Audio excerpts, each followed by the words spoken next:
Hello everyone! Welcome back to Everyday English with Miss Love YouTube channel. අද අපි සාකච්ඡා කරන්න යන්නේ idioms lesson series එකේ part 4. ඉතින් idioms ගැන උනන්දු කට්ටිය ගොඩක් මට මුණ ගැහුණා මේ lesson series එකේදී. ඉතින් idioms ගැන ආසාවෙන් ඉන්න ඔයාලට තවත් ලස්සන lesson එකක් තමයි අද ගෙනහල්ලා තියෙන්නේ. හරි. idioms වලදී මම ඔයාලට කිව්වා මේ මතු පිට අර්ථය විතරක් අපිට ගන්න බෑ කියලා. යටිපෙළ අර්ථය තමයි අපි භාවිතා කරන්නේ. ඒක තමයි අපි අදහස් කරන්නේ කියලා. ඉතින් අද තියෙන idioms මොනවද කියලා බලමු. ඔයා අපේ YouTube channel එකට අලුත් කෙනෙක් නම් අනිවාර්යයෙන්ම අපිව subscribe කරන්න. ඉදිරි පාඩම් එක්ක සම්බන්ධ වෙන්න. සමහර අය ඉන්නව නේද? ලාභදායී මාර්ග හොයාගන්නවා ගුණාත්මක භාවයෙන් අඩු. ගුණාත්මක භාවය පසෙකලා ලාභදායී පහසු මාර්ගය තෝරා ගන්නවා. එහෙම දේවල් වලට අපි කියන්නේ to cut corners කියලා. to cut corners. ගුණාත්මක භාවයේ පසකලා ලාභදායී දෙයක් තෝරගන්නවා කියන එක.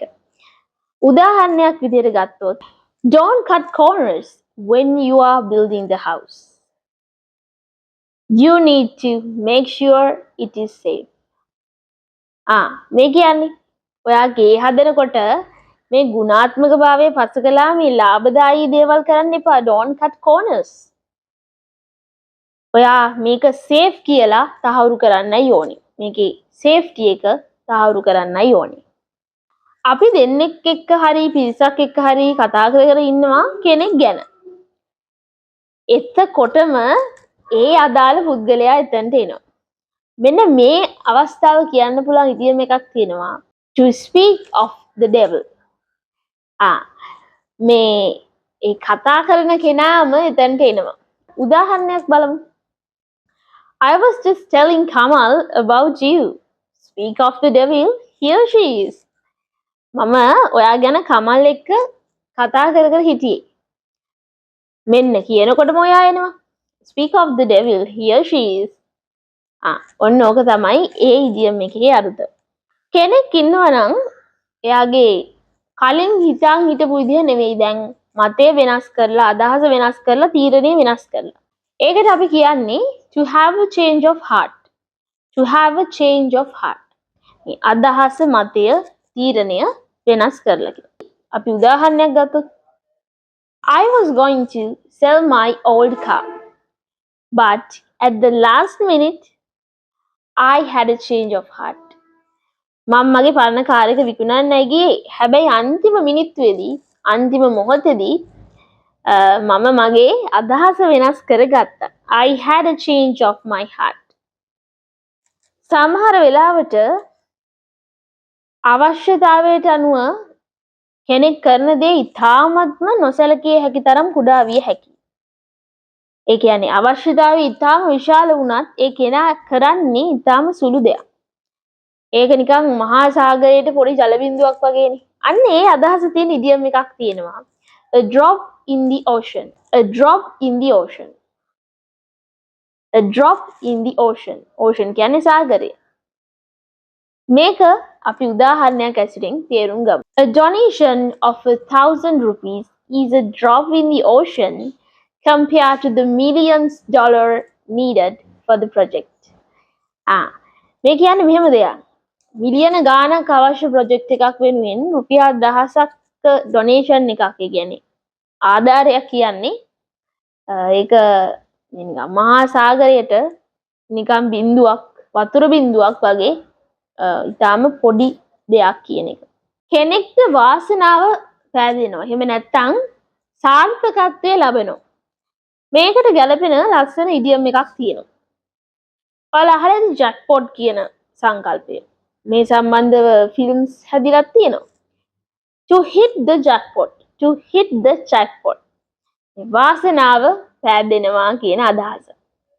උදාහරණයක් බලමු. He invested in that small company years ago. Now that it's gone public, he really hit the jackpot. ඔහු අවුරුදු ගානකට කලින් අර කුඩා කම්පැනි එකේ ඉන්වෙස්ට් කළා ආයෝජනය කළා. දැන් ඒක ගොඩක් ප්‍රසිද්ධ වීමෙන් ඔහුට වාසනාව පෑදී තිබේ. හරි. අර තීරණයක් ගන්න බැරුව වැට උඩ ඉන්නවා කියන අදහස. ඒ කියන්නේ මේක කරන්නද අරක කරන්නද කියලා හිතා ගන්න බැරුව ඉන්නවා.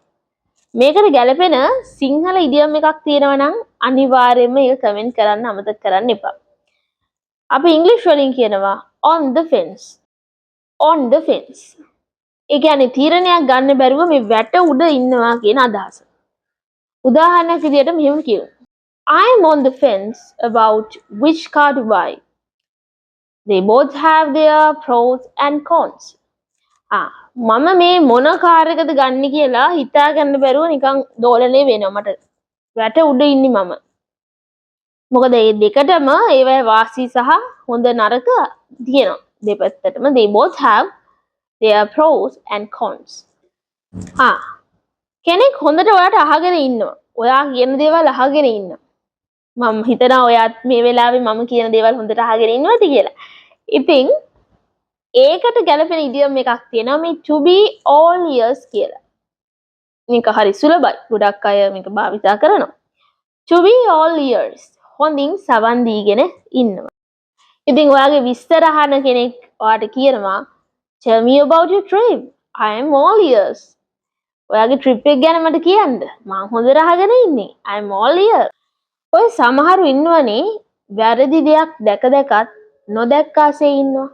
ඒ වෙනුවෙන් කතා කරන්නවත් ඒ වෙනුවෙන් ඇක්ෂන් එකක් ගන්නවත් එයාලා උනන්දු වෙන්නේ නැහැ. ඒකට විවිධාකාර හේතු තියෙන්නත් පුළුවන්. නමුත් එහෙම වැරද්දක් දැක දැක නොදැක්කාසේ ඉන්නවා. අන්ධයෙකුසේ ඉන්නවා කියන අදහසින් ලස්සන ඉංග්‍රීසි ඉඩියම් එකක් තියෙනවා. මේක ඔයා කොහේ හරි ඇහුවොත් අනිවාර්යයෙන්ම තේරුම් ගන්න ඕනේ. මේකේ තේරුම තමයි වැරද්දක් දැකලා නොදැක්කා වගේ ඉන්නවා කියන්නේ. මේක to turn a blind eye. To turn a blind eye. අපි බලමු උදාහරණයක්. The manager turned a blind eye to the employee's bad behavior.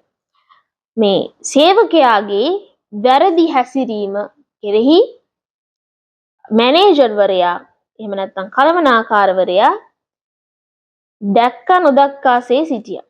අද දවසේ ඔයා ඉගෙන ගන්න අවසාන ඉඩියම් එක.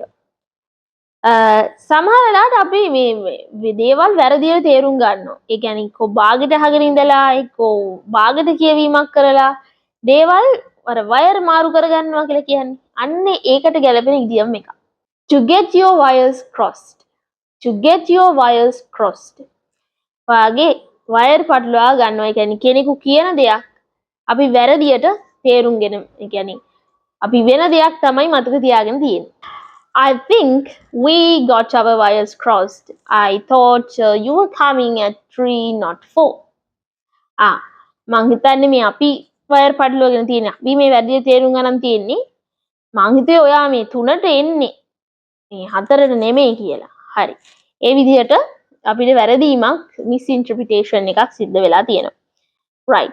අද දවසේ අපි ඉගෙන ගත්ත ලස්සන ඉඩියම්ස් ටිකක් මේ වගේ daily conversation එකේදී කතා කරනකොට භාවිතා කරන්න පුළුවන්. කවුරු හරි වාට මේ වගේ දෙයක් පාවිච්චි කරලා කතා කළොත් ඒක තේරුම් ගන්නත් පුළුවන්.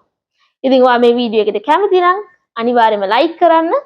ඔයාගේ අදහස් comment කරන්නත් අමතක කරන්න එපා. මේ වීඩියෝ එක ඔයාගේ යාළුවන්ටත් බලන්න share කරන්න. See you in the next video. Have a nice day.